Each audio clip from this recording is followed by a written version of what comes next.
Okay, today I'm going to be talking about mixed media, and when I say mixed media, I'm not talking about media like social media wise or music wise. I'm talking about art, drawing, painting, gluing, a lot of weird things, some things you would never think about gluing down. And today I'm going to talk about some of the materials that I use on a daily basis and some that we'll be using in a piece that I'm going to demonstrate for you today. I'm also going to show you a few pieces that I have done personally, like probably in the last few weeks. Okay, material wise, you can use just about anything you could ever think of for mixed media. Mixed media is a mixture of different mediums that you're using.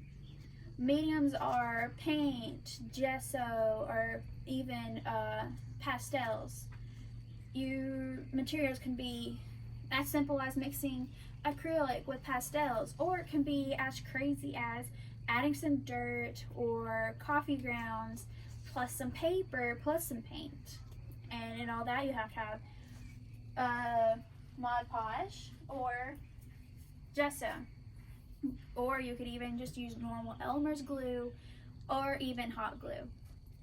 Really anything that can make something stick. The next thing that I use a lot, that I use in a lot of pieces because it adds a good texture, is pearls or beads. And the pieces I'm going to show today, you'll see a lot of pearls and beads in them. The next thing that I want to talk about is paint. I'll use a lot of paint and mixed medium. Some people in some mixed medium don't use anything at all. But paint is very important to my mixed medium. Even if it's just for a small accent, there's still paint. Another adhesive that I use, especially for the pearls and the flowers, is mixed medium adhesive. I got this not too long ago, and it works wonders. It's even better than hot glue because it actually stays stuck on there and it doesn't pop off. Of course, you're gonna have paintbrushes. Even if you're not using paint, you use paintbrushes for the gesso and the Mod Podge. Also, we use scissors because you can use magazines, especially for collages, and you use paper. Collages are mostly paper, or magazines, which is paper. The scissors are more for wide or like squares. The X-Acto knives are more dangerous than scissors because they're so sharp, but they get really clean lines and good details. Like if you're cutting out a flower and you don't want like all the white or the green around it, you use an X-Acto knife. And you can also use ribbon for your mixed medium. You can either make bows or flowers, or even just glue it on there. You can make clothes or just textures with it. And like I said, paper. Then, one of my favorite things to use is glitter. There's so many different types of glitter, sizes, textures, and even like sparkleness. Like one black, this black is not very sparkly, but there's could be some that's more of holographic. You have this more party like glitter, the circles, really fine glitter. And last thing you use is like a pencil or a charcoal. You can either use the pencil or charcoal for sketching out your piece and then you just cover it up later, or you can use it as a big portion of your piece. And here is one of my pieces that I did. You'll also see that I used flowers, pearls, beads, a lot of things. I even used paper towel in the background to make it more textured and interesting. My next piece is this nice little rose. It is a mixed medium art piece because it's paper and it's pearls. And I might later on end up adding some red glitter to add more depth and more interesting character. My last piece I'm going to show you is this flower. Yes, I have a lot of flowers. I draw a lot of flowers. They're fun. They're more forgiving than most pieces. This flower, you can see, has a lot going on here.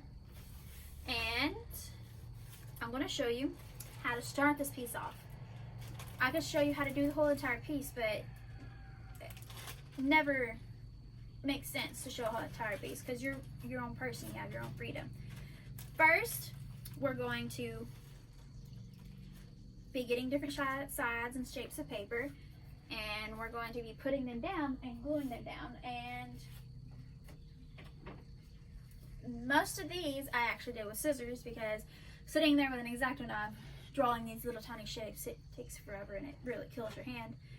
But you just do some nice swirling motions and boom, you have all these different shapes and different textures and colors. And you're just going to fill the sky up, which is going to be maybe like a third of this piece. The next piece that you're going to do is going to be the grass. The grass is more cylinder long, and they're just little bits pieces. You're going to start doing the grass down below. After you get all that, you're going to have to wait for it to dry. Then you're going to paint the flower. The colors I used was more some pinks and some purples on this flower. I thought about doing the paper too, but I wanted the flower to pop and stand out. Lastly, I added some extra things, which is black around the edges but diluted in water, so it just makes it look dirty and not as clean, so it's like been here a while. Then I glued these flowers all over it to add more texture and make it more interesting. Lastly, you will see that I added some gold foil and some little pearls in the middle of the flowers. And this is how my piece turned out, but you could do it more bright and colorful. You could go without the paper. Really, it's all up to you. That's why I like mixed medium. And I hope to leave you today with you wanting to be more creative and get out of the box, especially with all of us stuck home during this quarantine. What else is there to do than learn new skills? Thank you. And I showed